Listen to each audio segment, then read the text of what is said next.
Hello students, இன்னைக்கு 10th standard social science second lesson history second lesson ஓட book back question answers படிக்கலாம். Second lesson, the world between two world wars. ரெண்டு உலகப் போர்களுக்கு நடுவுல இருந்த உலகம், அந்த உலக நாடுகள். இதுதான் இந்த லெசனோட content. What do you know of the white terror of Indochina? இந்தோசைனால நிகழ்ந்த ஒயிட் டெரர் பத்தி உங்களுக்கு என்ன தெரியும்? What do you know? Is the question. In 1929, the Vietnamese soldiers mutinied and there was a failed attempt to assassinate the French Governor General.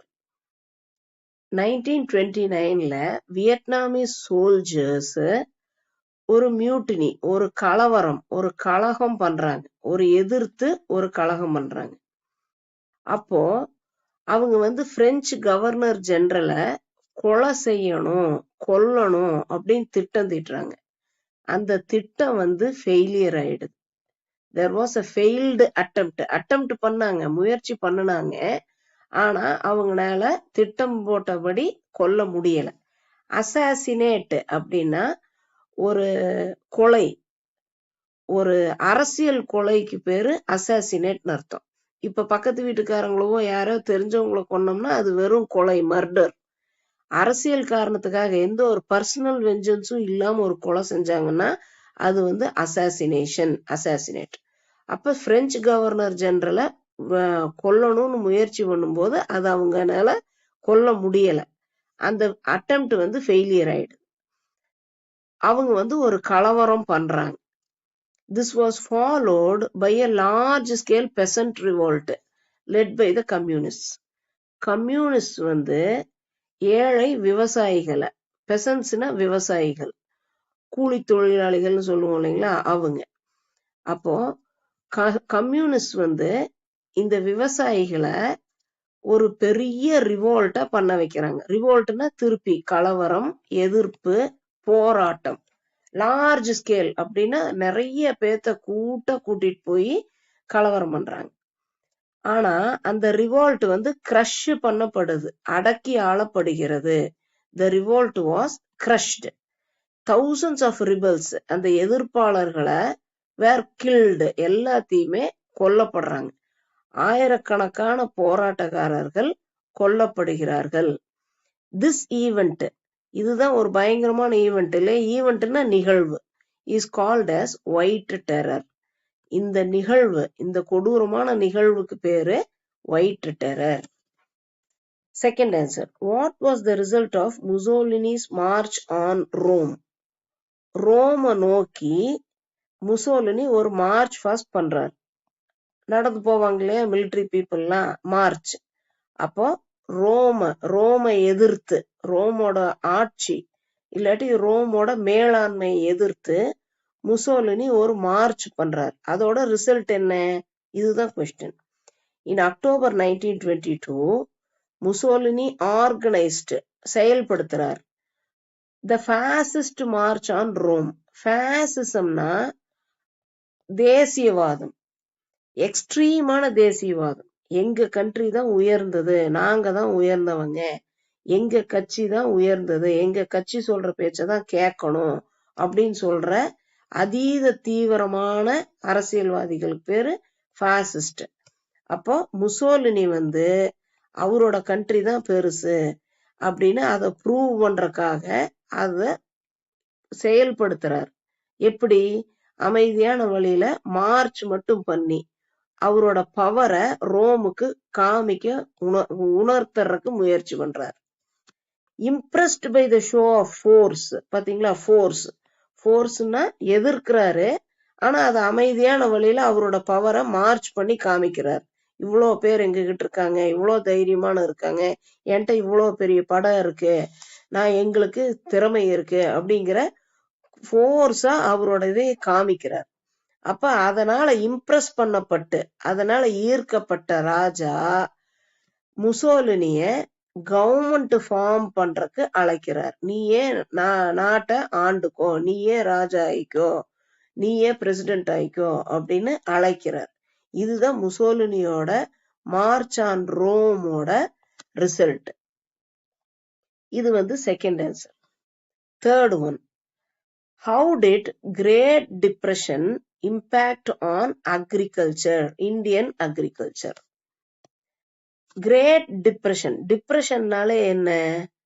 டிப்ரெஷன்னா ஒரு வீழ்ச்சி. அப்போ ஒரு country பொருளாதார ரீதியா ரொம்ப பெரிய வீழ்ச்சியை சந்திக்குது, பஞ்சத்துல அடிபடுது அப்படின்னா அதுக்கு பேர் கிரேட் டிப்ரெஷன்.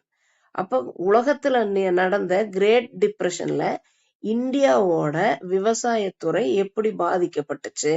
இம்பாக்ட்னா அதோட விளைவுகள், அதோட கடினமான சிரமங்கள் என்னென்ன?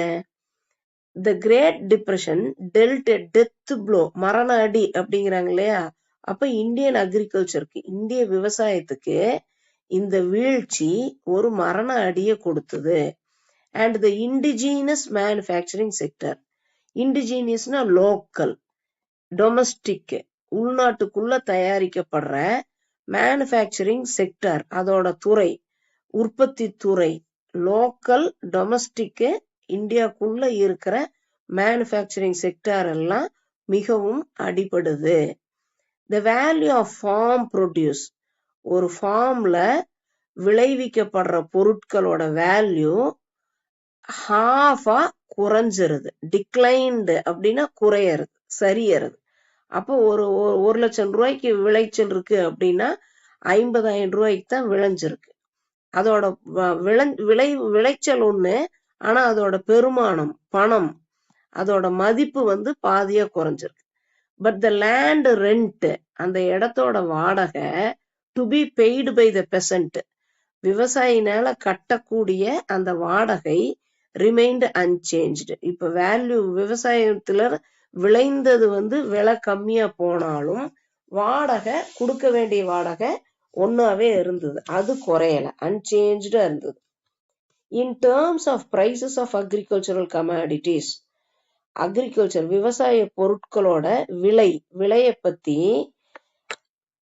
விவசாயிகளுக்கு கோரிக்கைகள், ஆப்ளிகேஷன்னா கோரிக்கைகள், கவர்மெண்ட்டை நோக்கி விவசாயிகளோட கோரிக்கைகள் டபுள் ஆச்சு, ரெட்டிப்பாச்சு, 2 மடங்காச்சு.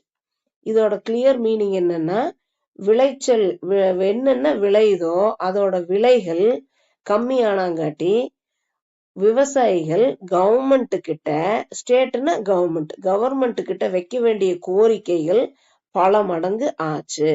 அப்ப இதுதான் கிரேட் டிப்ரெஷனோட இந்தியன் அக்ரிகல்ச்சருக்கு உருவான பாதிப்பு. Define dollar imperialism. Fourth question, dollar imperialism. இம்பீரியலிசம்னாலே ஒரு நாடு மற்றொரு நாட்டு மேல ஒரு மிகப்பெரிய கட்டுப்பாட்டை உருவாக்குறதுக்கு பேர் இம்பீரியலிசம். அப்போ யுஎஸ் தானே டாலர் யூஸ் பண்ணுது.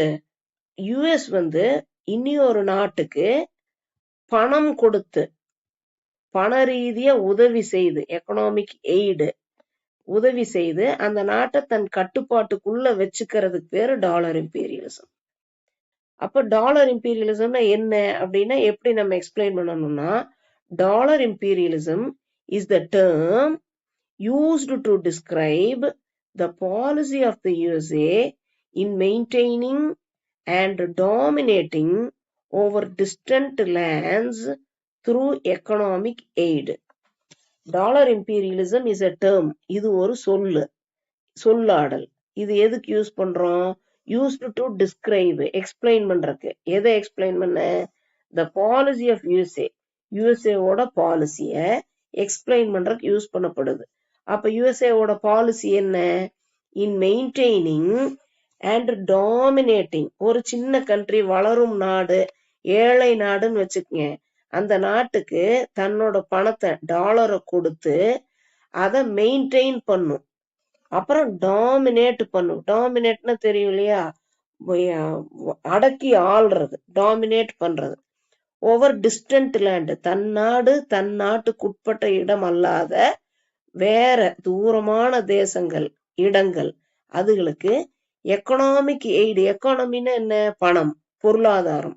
அப்ப எய்டுன்னா என்ன? ஹெல்ப். அப்ப ஃபர்ஸ்ட் எய்டு அப்படின்னு சொல்றோம் இல்லைங்களா? ஃபர்ஸ்ட் எய்டு அப்படின்னு என்ன? ஒருத்தங்களுக்கு அடிபட்டுருச்சுன்னா உடனே காட்டன் எடுக்கணும், இந்த டிங்சர் எடுக்கணும், ரத்தம் வராம கட்டணும் இல்லையா? அப்ப ஃபர்ஸ்ட் எய்டுனா ஹெல்ப். அப்ப எக்கனாமிக் எய்டு இங்க அப்படின்னா பொருளாதாரமா ஒரு நாட்டுக்கு உதவி செஞ்சு அந்த நாட்டை அடக்கி ஆள்றதுக்கு பேரு டாலர் இம்பீரியலிசம். இப்ப இது நம்ம செகண்ட் லெசன் கம்ப்ளீட் பண்ணியிருக்கோம்.